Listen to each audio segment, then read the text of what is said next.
Good morning, everyone. Welcome inside the Faith Loop. It is Tuesday, March 31st, day 2,112,434 of the crisis of identity. It is the year of our Lord, 5786. That's what I'm going with. I'm tired of Gregory. Shoot. And that's no offense to my brother-in-law.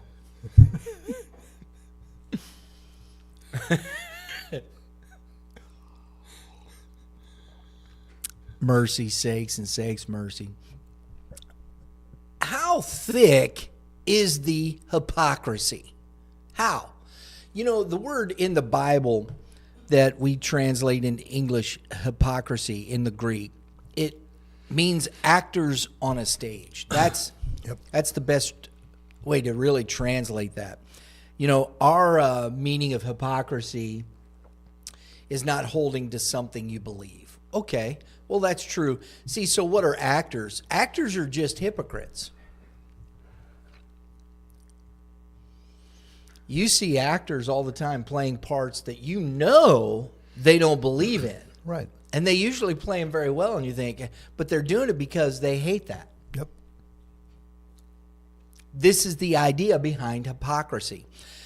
And I want to make this abundantly clear. Actors on a stage, because that's what we have completely.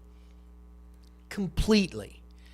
There is nobody in any form of government that isn't an actor on a stage acting a part while they do everything underneath to do as they choose and where the world is going.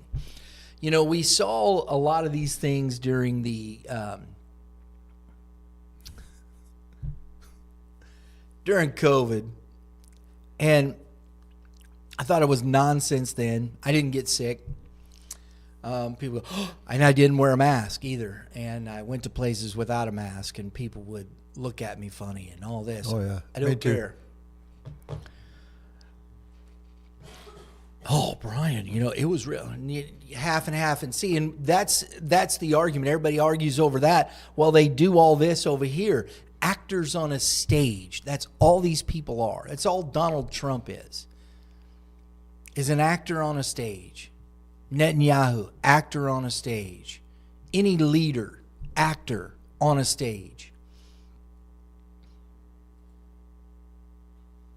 The Pope, an actor on a stage.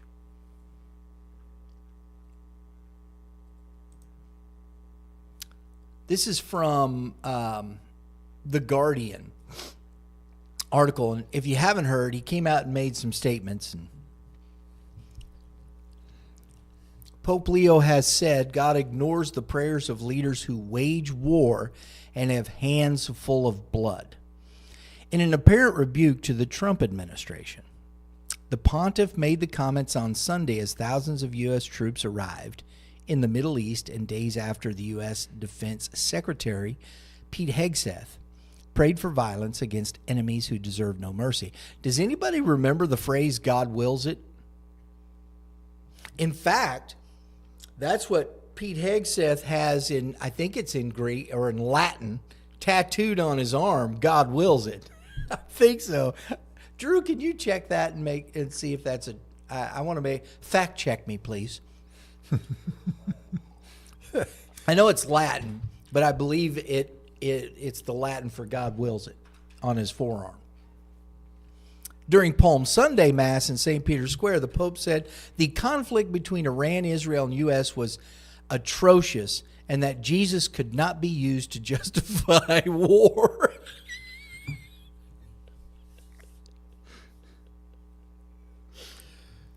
Don't anybody see this? I don't know. That's what I can't figure out. I mean, how blind are people? And I want to say something real quick. I'll let you finish. No, that's okay. Go ahead. We're not sitting here advocating for this. No. For advocating for war or either side. I believe it's all wrong. I believe they're all wrong. I'm not advocating that we go to war and kill and destroy them. That's not it. I'm just looking at these things and what's going on all the actors on a stage. Was I correct? Yes, it's Jew's fault. Yeah. God wills it. Well, there's a little thing back, a year or two ago, called the Crusades. I don't know. This guy is a pope of a Catholic church, and he don't know his own history.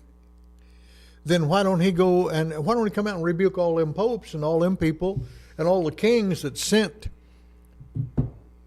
knights to the Holy Land to fight against the Islamic people? Same folks. Yeah, same folks. And they went over there. God wills this. And they shed a lot of blood, Yeah, folks. because Pope Innocent at the time wrote a bull that gave them a justification, and that's where, and from that time on, it became the idea of a just war. Yes. We can wage war. This is justified.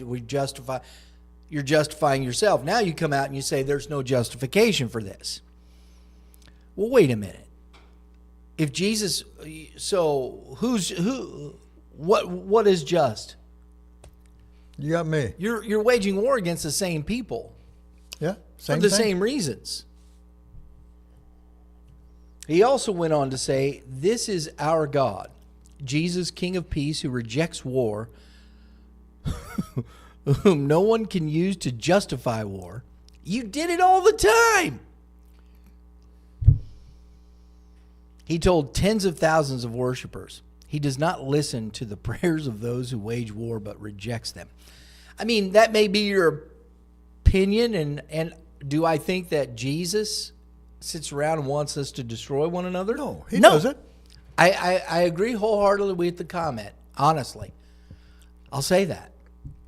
But to sit there and say this from that place, you're an actor on a stage. And you've come out and you've done this for a reason. See, and this is the thing. This is what I don't like, is we don't know what nefarious issues are behind all of this, what's being said. And honestly, I think he said it more than anything because he's mad at Israel. Mm-hmm. Because they wouldn't let the priests go into the Church of the Holy Sepulchre in Jerusalem on Palm Sunday and do their dance. Honestly, I think that's exactly the purpose of I've it. been in that building. Yeah? Yeah. Oh, yeah. Yeah, they got us, That's where the stone was rolled away, right? Oh, yeah. It's a Holy Sepulchre. Yeah, they got the tomb in there. Yeah, it's where Got Jesus a was cement buried. tomb, and where he was buried, and all that. And of course, they'll show you this other tomb too that we go to, where they had actually a tomb with a big stone that rolls and stuff. Take you out there. I wasn't too impressed. I mean, That must be the Protestant folks. We And can't have the same one as the Catholic folks. what they tell you, well, we know this is a cement structure inside this building, but he was actually buried. The tomb is actually down below that. It's down there. Okay. All right. I'm supposed to believe that and just go on with a big smile on my face and be happy. There's so much nonsense. And this is what, okay. So now that I've said all that and got that out of the way,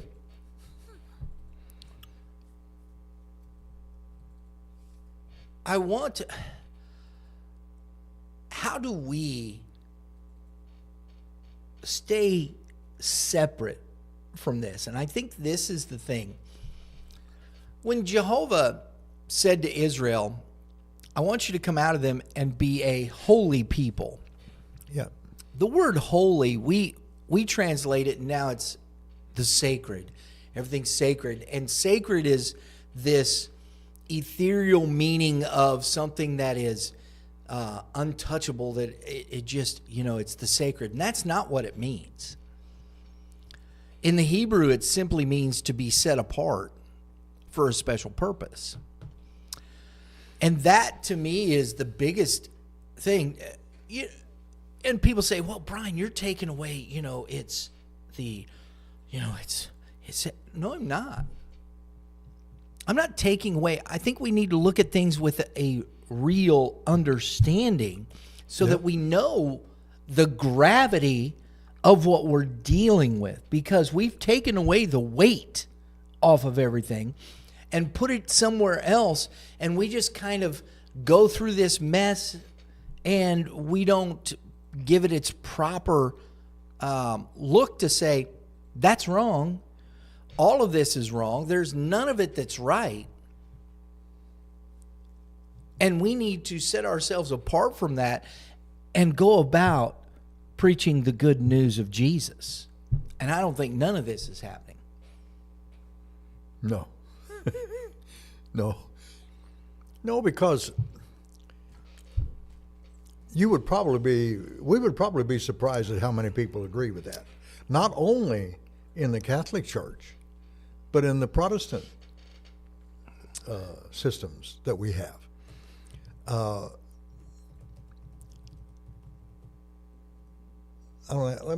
trying to think how to put this. As Brian said, we're actors. They're actors on a stage. Okay. There's a big difference, in my opinion. I think Brian said this a minute ago. There's a big difference in what we see and what we hear than what's really going on. Mm-hmm. Now, I understand in military terms, you can't just stand around and tell everybody what you're going to do. If you are going to go fight, then you don't want them to know how you're going to do it, where you're going to do it, and all that. I understand that. But in the systems of government, what's going on actually in the halls of government in any country? I don't care, this one, the others, whatever. What actually goes on? What are they really doing? What's being said?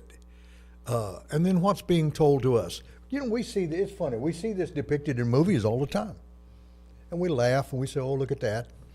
We'll see a senator or somebody sitting in their office and they're discussing, talking this, and then they go out before the cameras and the TV, and it's another thing, big, the glad hand and smile and everything, and it's something else totally different. Yeah.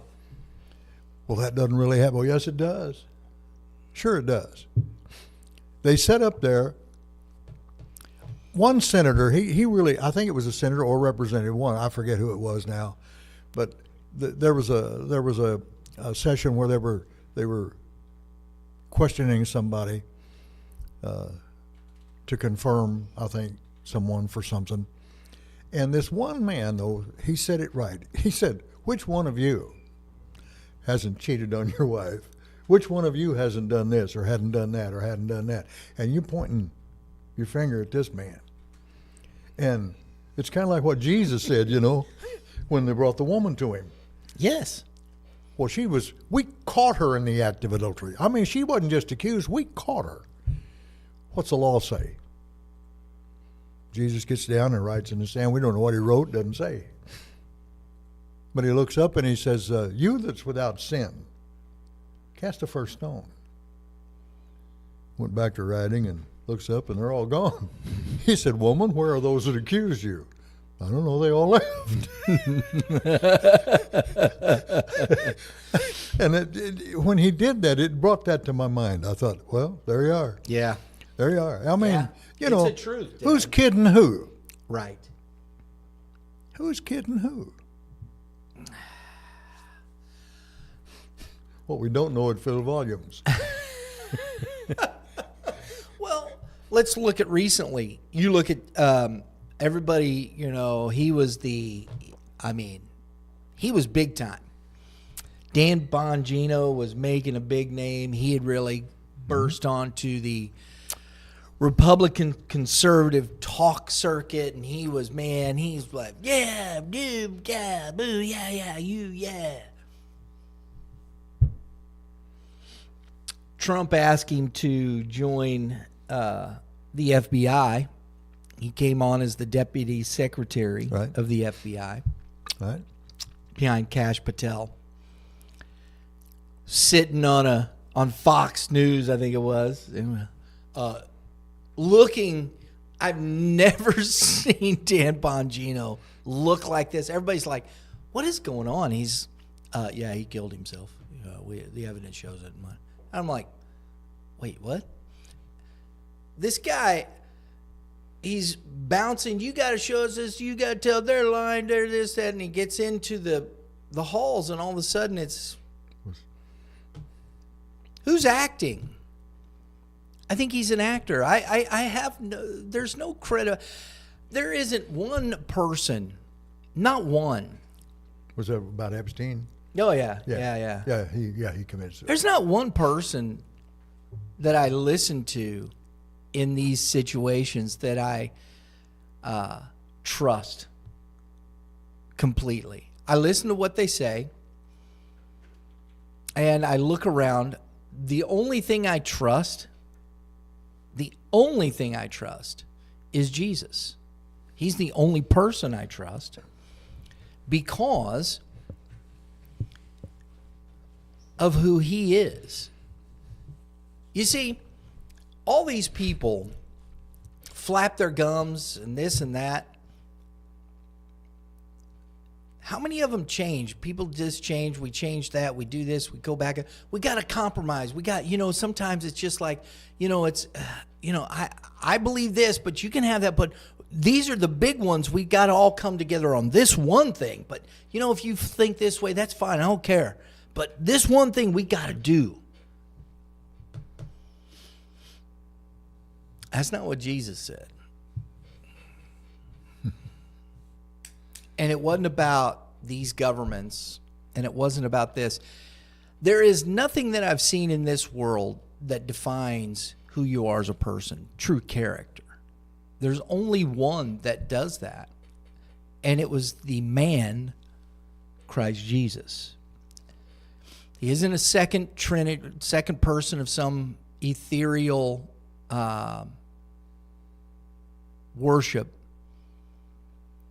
He is the Son of God, the second Adam, the second man, created in the womb of a woman, birthed into this world, overcame the obstacles that we are facing right now, the same governments. Do we truly recognize or understand the political and the social or the governing economic service that was going on at that time? It's not different. I just wish people we could see that. You had the Hebrew people still trying to combat that. You had all the politicking going on with the different nations that Rome had conquered. They were ruling.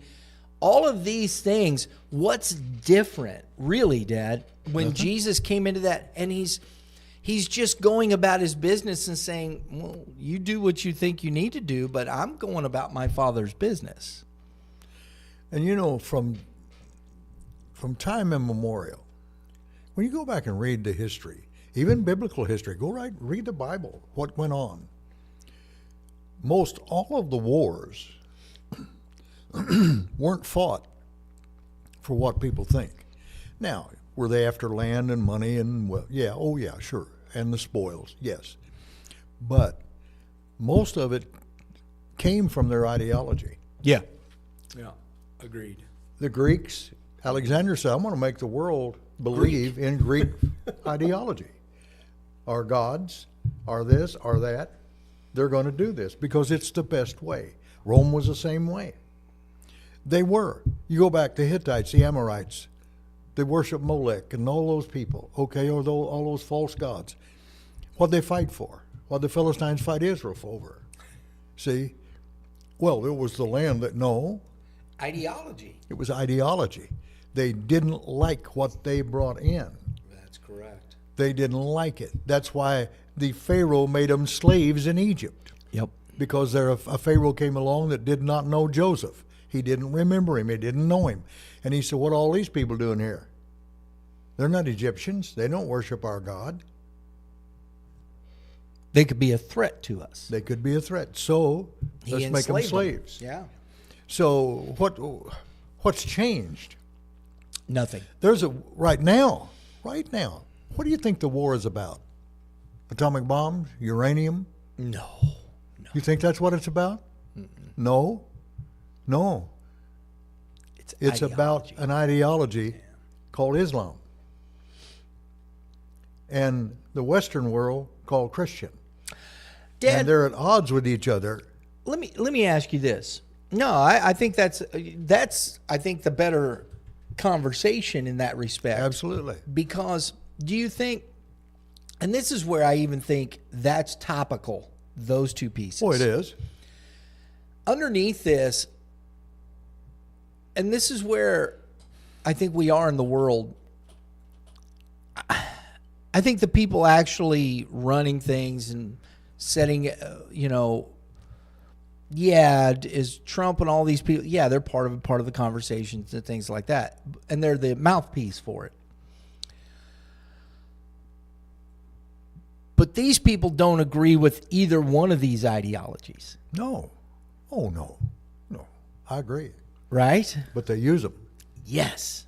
They use it for their purpose, and when that's done, don't need it at all.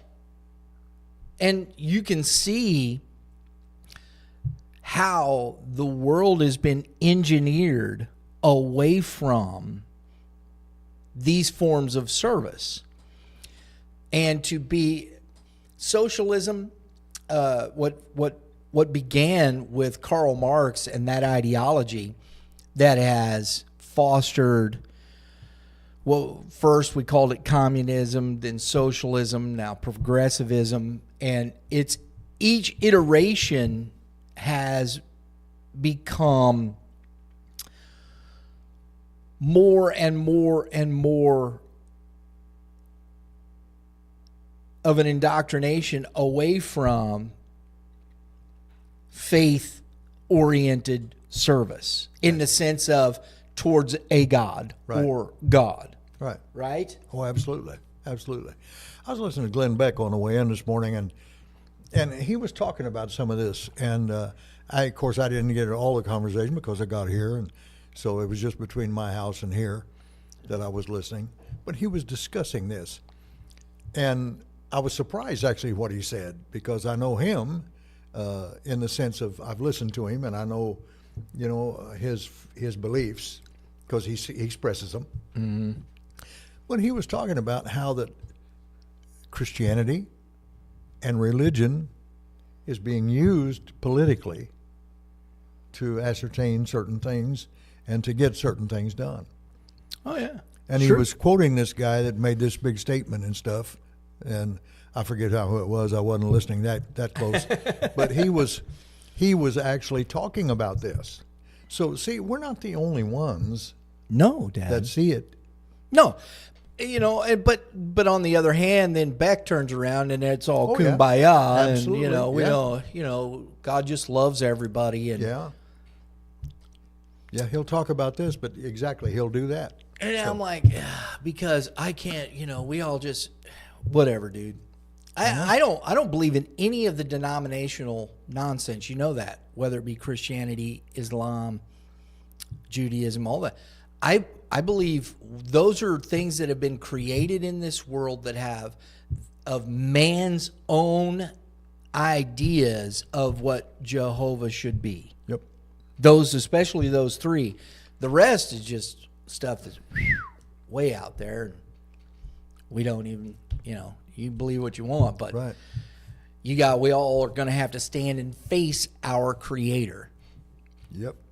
Period.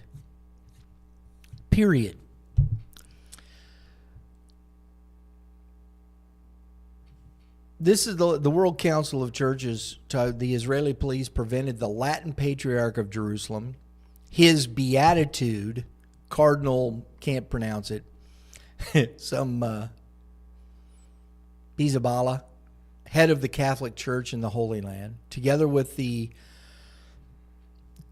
Custos of the Holy Land, the Most Reverend Father Francesco Lelpo, the official guardian of the Church of the Holy Sepulchre, from entering the church in Jerusalem as they made their way to celebrate Palm Sunday Mass.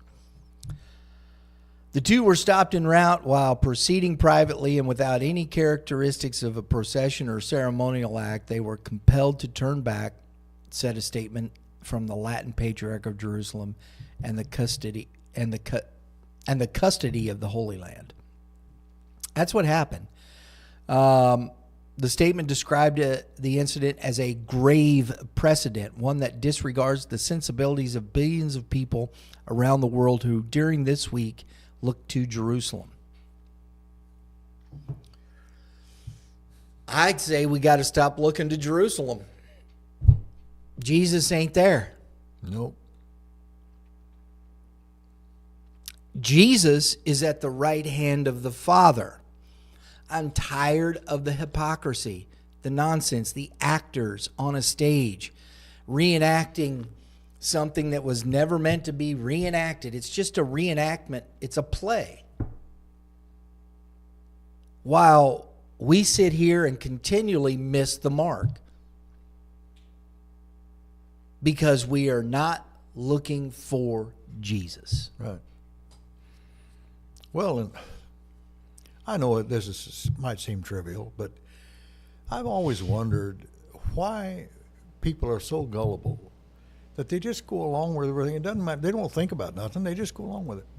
The Bible declares that Jesus would be in the tomb for 3 days and 3 nights. 1, 2, 3, 1, 2, 3. Okay. Good Friday, when he was crucified. Yeah. I don't know what was good about it, but, Sure. that's what they say. He was crucified. Friday, Saturday, Sunday morning. Well, that isn't 3 days and 3 nights, friend. I don't know how you do math, but that isn't 3 days and 3 nights. Yeah, and I don't care how you slide rule it. And you say, well, a particular day is this way and that day, and over here it must have been daylight savings time too. Must have been. I don't know what it was, but how you can do that? And you know what? People say, oh, Brian, you shouldn't make fun. You know what?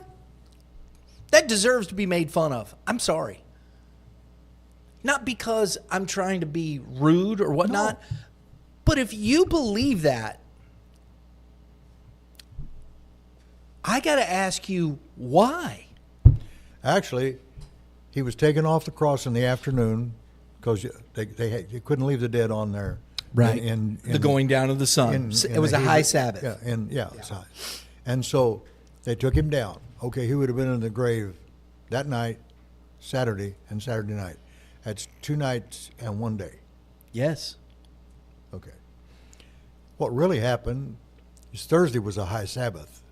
Yep. In Israel at that time. They had different. They called them high Sabbaths. It was the week. It was the Passover week. And there was a high Sabbath on that Thursday. He was crucified on Wednesday. Yeah. And they had to take him down that night. Okay? Thursday, Friday, Saturday, he got up Sunday morning. What's hard to understand about that? It's not hard. Not hard. I don't know. And yet we pawn this off on people, and they're so gullible as to believe it. And millions of people around the world are this, because Sunday is what they call Easter Sunday. Well, that's actually pagan too, because they get Easter from a goddess in the Bible that was talked about, Esther. And I don't know where this rabbit that lays eggs come from. Every so-called Christian holiday is celebrated by an idol or something else more than it is what they say it's about. I agree, Dad. I agree. I don't know. I don't know. What about Jesus? Yeah. I think and there's going to be a lot of acting this week. There's going to be a lot of enactments. I mean, you go to Branson, you can see all the plays. You can see, oh, man, and everybody sits around and gets all misty-eyed about David. Hey, Dave is not my salvation. It was a good show. I can read the book. But it's not.